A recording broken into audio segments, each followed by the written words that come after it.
Hello and welcome, my slug snorters. It's SJB here, and before we get too deep in here, I just want to let you guys know that I appreciate you guys so much. I am feeling much better as far as my health issues are concerned. I'm not 100% out of the woodwork or anything like that yet, but so far I feel significantly better. So hopefully that continues to move on and be better here, and hopefully we can get back into the good old days of SJB actually making really high quality videos. But for right now, I want to talk to you guys about the challenge for today, because this is not just me playing Carved on Chimps. This is Chimps Mode, by the way, and a real Chimps, not in the challenge editor. So if we fail, we fail. But what I want to do is I want to make a little bit of a twist for you guys. So I know you guys, a lot of you guys are into lips, right? I mean, big, beautiful, pretty lips. I mean, check out this jack-o'-lantern lip action right here. They're pretty. This is a big mouth. Imagine how much you could jam inside this mouth right here. How many marshmallows do you think you fit inside this puppy? 30, 40, 50, 60? I don't want you guys to choke or anything like that, but if you want to guess in the comments, how many marshmallows? Jumbo size, like the real size, not the mega size, but like the big size marshmallows. How many of those things do you think could fit in your mouth? 10, 20, 30? This guy could easily fit 50 or 60, man, no problem. Maybe a hundo if he's really pushing it. But anyway, what I've got for you guys today is we're gonna only be playing by putting towers inside of this guy's mouth. That's it. That's all we get to do. Put things inside this guy's mouth. So anything that we can jam inside of here, we are allowed to put down. Boomerangs, tack shooters, and stuff like that. We cannot put Buccaneers inside of the mouth, so we're not allowed to do that.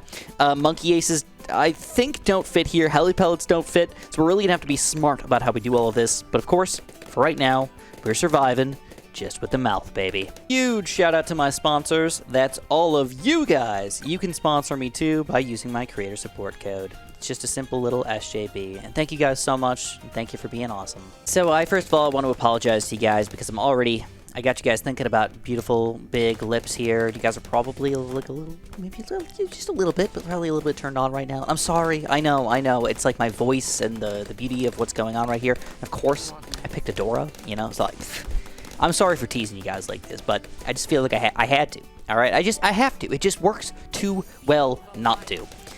But I'm going to be using one of my strategies that I think is literally the best strategy in Bloons Defense 6. If you've ever noticed, there's only one video that I've ever made many times over the course of my entire life here. I usually try not to repeat myself too much, but the one video that I always make and make sure people realize I actually believe this 100% wholeheartedly is that I believe this is the best start to Bloons Defense 6 for a lot of maps. You go for an Adora, you go for a Ninja, you build an Alchemist. Specifically, if you can, build it next to Adora, but it doesn't really matter too much. This will help you out long term if you don't plan on selling. And then you just let it go.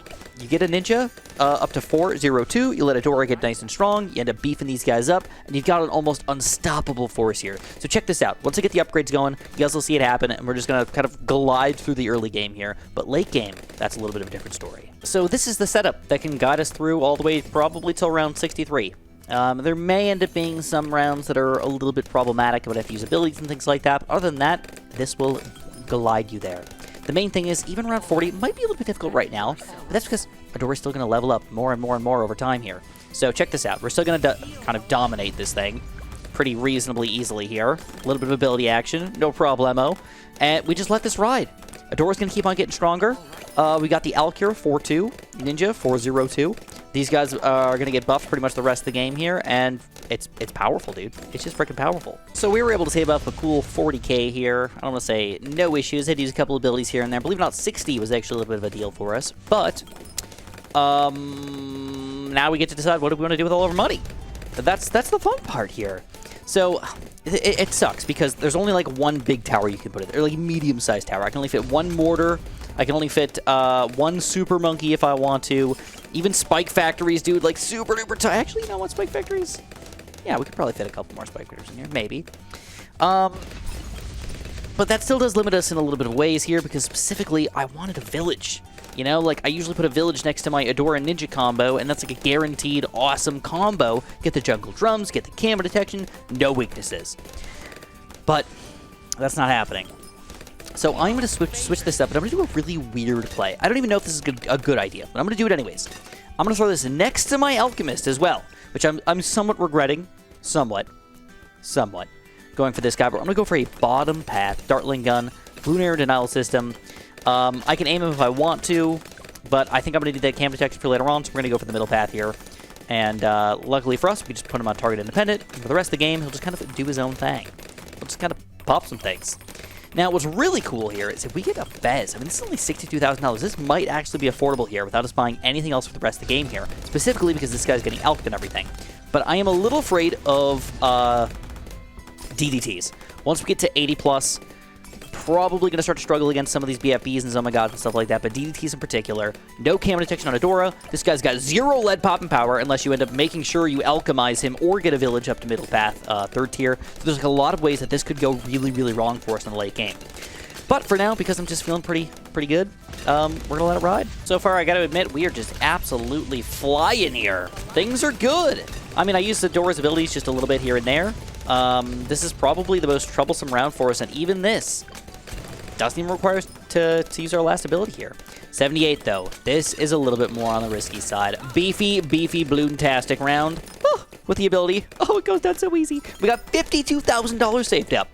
And you might be thinking that this guy's, like, doing a really good job here. He's got 153,000 pops, but don't forget, everybody else is doing a really good job as well. Adora, 52K. Ninja, 70K. Even the Alchemist got 5,000 pops. Wizard, not doing that great. Harry's just all right. He's kind of living underneath the stairs right now. He hasn't really learned Avada Kedavra or whatever the heck it is. Yeah, he's not special right now. Okay, he's just there. He just exists, and he's fine. I like having him around. He's kind of a cool friend to have around, but I don't know. I really want this guy. Bloon Exclusion Zone, 62K. Not that expensive. Very, very close. We might actually get it before round 80 here, which is very exciting. We're going to use Adora's abilities here early. I think I'm going to get it back for around 80 anyways. And if not, I'll have Bloon Exclusion Zone. No, I don't have Bloon Exclusion Zone. Crap. Okay, that's all right. We still are going to get these guys back in time. And now, it's story time with Chris! So I was saving this for a long time. I've had this hatred going on with a pest in my life. It's possibly what's been causing some of my migraine action. The stress in my life, all right? Supposedly migraines are possibly caused by stress. For me, I don't think it was necessarily mental stress, more physical stress on my body. Started a diet, had the stomach flu, had a lot of other random crap happen to me, and then usually for other people, migraines go away in like 3 days. Mine lasted more than 3 weeks. Also very weird, but, you know, what are you gonna do? But either which way, this has been something that's been on my mind for a while, and it's been really freaking annoying to deal with. So also, just look at the Bez. Look at the Bez go! I mean, I'm just going to do it because I know I have to do it, but I'm going to put a village down as close as I possibly can to everybody over here. I don't know if it's going to reach Adora, but if it does, fan-freaking-tastic. But what we're going to do is we're going to go for a Mib, bigger radius, jungle drums. Didn't reach Adora, but is going to reach the Bez, which is the important thing for me. And honestly, we might be good. We might have won this challenge already. So if you just want to like walk away and skip to round 100 when we absolutely dominate, that's cool. We might struggle too. I don't actually know. But usually Bez is pretty freaking solid. 98 is probably the only round that I'm like, maybe not. But I want to tell you guys about ants. All right, ants are a weird freaking bug. They're one of the weirdest insects on the planet because they're a social insect. You know, like most bugs, you just kind of, you know, you let them, yeah. There's one here, one there. Maybe they're in a little bit of a swarm or something like that at most. But ants and bees in particular, frickin' swarmers, live in colonies, do great things. Ants are really interesting. If you guys have ever seen, there's this one video in particular that I don't remember the name of it, but they basically poured, I don't know if it was molten aluminum or concrete or something, they poured this stuff down all the ant holes. And they were checking out this really old ant hill. Check out DDTs. Oh, it's so beautiful to watch. But they poured concrete down. I'm pretty sure it was concrete. And then they dug it all out. And they were showing all the different catacombs and areas and like fungal pits and weird stuff that they were building. And you're like, dude, it really looked like an architect like freaking designed this. So don't get me wrong. I respect ants for what they are. Unbelievable creatures that can do ridiculous things. And most of it we don't see because it's all underground. You don't realize it, but they're building really complicated stuff underground. Even those small little baby crap sugar ants. Those things are still building some pretty complicated stuff underground, man. They don't just dig a hole and just exist under it. They got tunnels and all this crap going on. And the weird thing about ants is that they're so controlled by the sense of smell and chemicals. You can, like, put this chemical that usually appears when an ant dies. You can put it on a live ant, and these well, first of all, the ants will automatically take them to the graveyard and just say, yes, this thing's dead. Throw it in the graveyard, and they have a graveyard pit where they throw their dead ants. I know, it's kind of weird, right? But they're like, we don't want that random nonsense that killed this ant to get on us, so let's throw it in the graveyard. But they put that chemical onto an ant, a live ant, and the ants kept bringing that ant to the graveyard, and it kept coming out, and they just kept bringing him back and throwing him in the graveyard. It, like, didn't matter if he tried to clean himself or anything. Like, nope, you're freaking dead, bro. Get in there. So they're not, like, geniuses or anything like that, even though they have a very complicated way to do things. It's like, it's so crazy how that's all just like genetics and weirdness going on. So, ooh, this is actually interesting. Round 95 is the most difficult round for us so far. I will definitely use my abilities here. We got $40,000 saved up, though, so if we really need to build something else, shouldn't be a big deal. Shouldn't be a big deal. Hopefully, won't be a big deal. But anyways, ants. They've been a frickin' problem for me, man. So I have a quick story for you guys. When I was a kid, I liked bugs. I liked looking at bugs. I liked ants. I actually thought they were really cool. So I remember that I was sitting on the ground watching these ants sort of have an ant war, basically. They were just, like, fighting each other. There were, like, two warring tribes of ants that were killing each other and, like, battling. I thought it was super cool to watch all these ants just fighting each other. So I just watched it for, like, 20, 30 minutes, something weird. Something normal people would never do, all right? But I watched it. I was pretty young. And all of a sudden I realized, oh, that freaking hurt. Oh, that freaking hurt. Oh, that freaking hurt. Oh, my God. The ants are all over me. So they turned their war off, and they decided I was the new warring agent.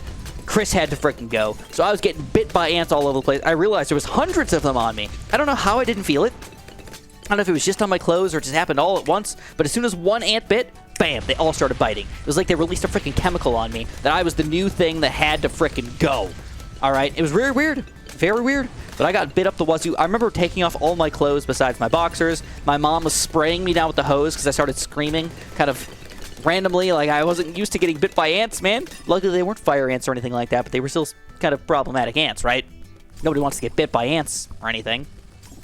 So that was my first experience with ants. Watching them war until they turned the war on its head. They started a war with me. Oh, I really wanted to get a biggest one. I thought that was, like, the way to go, but I don't have enough money. All right, what are we going to do? I got an idea. You know what? I think it's kind of a weird tower, kind of a weird spot, but I'm going to go for it anyways. Inferno Ring once we get the money for it. Delicious. In fact, because I want to pop these guys kind of quickly to get this guy. Bam! We got it going. This is great against the bad. This is just a good combo, man. Bez Inferno Ring. You guys ever seen that combo right there? That's all possible because of a Ninja Adora start. Just want to be straight with you guys. Honestly, I thought this was going to be more of a challenge. This was just very easy. I mean, this is a pretty easy map, but I didn't realize this was going to be this easy. Bez, baby. Bez. So, yeah. Ants, man. Then I moved into this house. So I had a long break from ants. I kind of left them alone for a long time. I was like, yeah, ants don't really like me. I don't really like them. We'll just kind of leave it at that. I find them interesting, but I can't be getting down on my knees with these ants anymore and looking at them up close. All right, I realized from my mistakes. Ooh, this is interesting. These things are actually getting pretty far. DDTs suck so much. Like, even when you've got the right things, they just freaking suck. So ants started to eat my poles that hold up my porch. So I had to kill those things and try to repair the freaking wood on that thing, but that sucked. Then they started eating the wood on my garage. They were, like, building their nest inside of, like, the wood, inside of my house, basically. Then ants invaded my house. And I know that happens pretty commonly, but I actually had a long streak of not having ants invade my house for a really long time. It was awesome. And then they started getting in, and they only started getting in right by the patio door. Eventually, had to figure out how to get rid of them over there, too. It sucked. I'm going to go to free play. Let's play a little bit here. Let's see how far we can go. It might just be a round or two, but I'm willing to give it a shot here while I finish off my ant story. And then I started having this weird issue where my stoop, I don't even know if I want to call it the stoop, but in my backyard, I've got, like, a big concrete step that walks down onto my regular concrete area out into my yard. Basically my patio, right? But I've got this big concrete step. And since we moved in, and by the way, when we moved in, we saw there was a little bit of a tilt. Maybe like a 5 degree, maybe even 10 degree tilt when we moved into our house. that this this concrete thing was kind of sloping downwards, away from the house at the very least. That's good. But unfortunately, it's getting way, way, way, way worse. Now, last year was the first year that I really noticed it, but ants. Dude, a lot of ants. Like, a significantly ridiculous amount of ants. And I'm pretty confident. I can't say for sure because I haven't dug up the stoop yet or anything. I haven't gotten it fixed yet. But now this thing's getting to the point where it's like 30 degrees, like sloping downwards, where it's like almost difficult to like walk on it. And I've got 2 puppies here, and you know, when it's cold outside, there's some ice out there, I'm afraid they're gonna slip and fall. Luckily, hasn't happened yet. But either which way, freaking ants, dude. They eat everything. They destroy everything. Why do you have to do this to me? Why are you the bane of my existence? Why can't we just be friends? Why can't we go back to the good old days where I just get to watch you guys have your ant wars, right? Why can't we go back to that? I don't know. I don't know. Well, any which way, we are still surprisingly going on here, so I'll meet you guys back if we survive a couple more rounds here, and we'll show you guys the dominance of this combo. Ooh, I think it's got us. 108. It's going to be close. Oh my god, we're still pushing. Oh, dang, I looked away for 1 second. Reinforced DDT got through. We got 3.5 million pops with this guy. That's actually really, really good. Yeah, 3.5 billion for this guy, and for a ring, only less than 1 million. Ninja 100k, though. Adora 600k. Okay, fair enough. And I was actually really close to being able to afford a full-on perma-brew, because I was actually going to do it. If I got the money for it, I was going to go for a perma-brew and just see what would have happened long-term. But we didn't make it there. $8,000 away and all that stuff. Either which way, if you guys enjoyed, make sure you press that like button for me. If you hate ants too, press the like button 3 times. Make sure it's an odd number so we can get it back to liking it. And, of course, have a super duper delicious day, guys.